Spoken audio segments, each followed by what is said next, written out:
Welcome to your Tea Time Tip. I'm Terry Miskolczi, Director of Instruction for Brown Golf here in Bluffton, South Carolina. Today I'm going to talk about distance. Distance in relationship to the golf club you're going to be using. Now, 3 of my students came to me the other day and they were asking, gee Terry, why is it that when I hit my 6-iron, I get it, let's say 150 yards, my 5-iron goes 150 yards, my 4-iron goes 150 yards. Why is that? Why is it when I get to my 5-wood, my 5-wood might go 180 yards, but my 3-wood goes 180 yards, and my driver only goes maybe 190 yards. Why is it? So we're going to head over to the practice tee and give you 2 reasons why that shows up. Okay, now we're on the practice tee. And I'm going to try to look at 2 reasons why the distance factors seem to be the same from club to club to club. All right, so I got a 6-iron in my hand. When we set ourselves up, we go through my setup routine and I check that first. Because a lot of times what begins to happen is the golfer will have a slight lean into the left-hand side at setup, not realizing it, but they set up because the ball is a little bit in front of them and left of center. So they'll make a slight lean over to the side. But most importantly, it starts from when you reach the top of the backswing. So when we take the swing and we get back to the top, what you're going to see, a golfer that has trouble in having the correct distances for each golf club and each length of club is because they give a waiver up here. It's what I call a rebounding. So a lot of times when I talk to the golfer and my student and I ask them to stop, they'll show me this. And you'll see the rebound. So the golfer starts and they rebound. And the reason they rebound is, one, the body shifts to the side.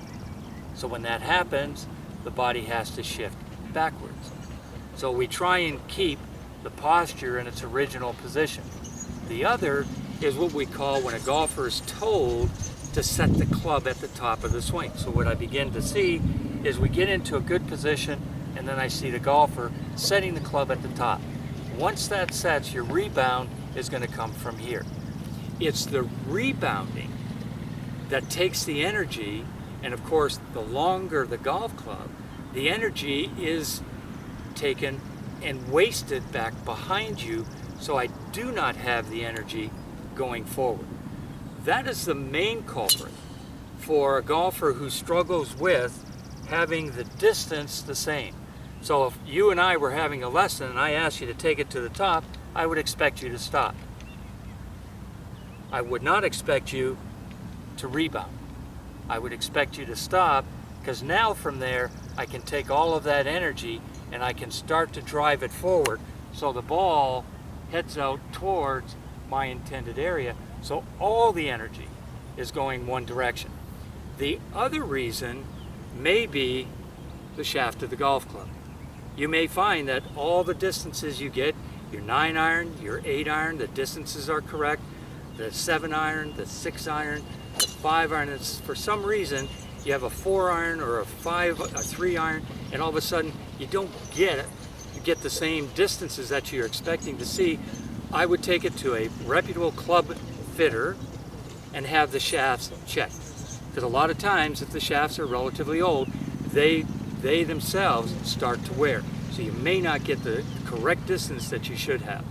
So when it comes to trying to figure out why those golf clubs are not behaving the way they should, when the distances are being affected, first of all, check your setup. Second of all, make sure you do not rebound. And third of all, see if the shaft of the golf club is the correct shaft for the club that you're using at that time. We'll talk to you next week, and next week we'll have another tip to improve your golf game.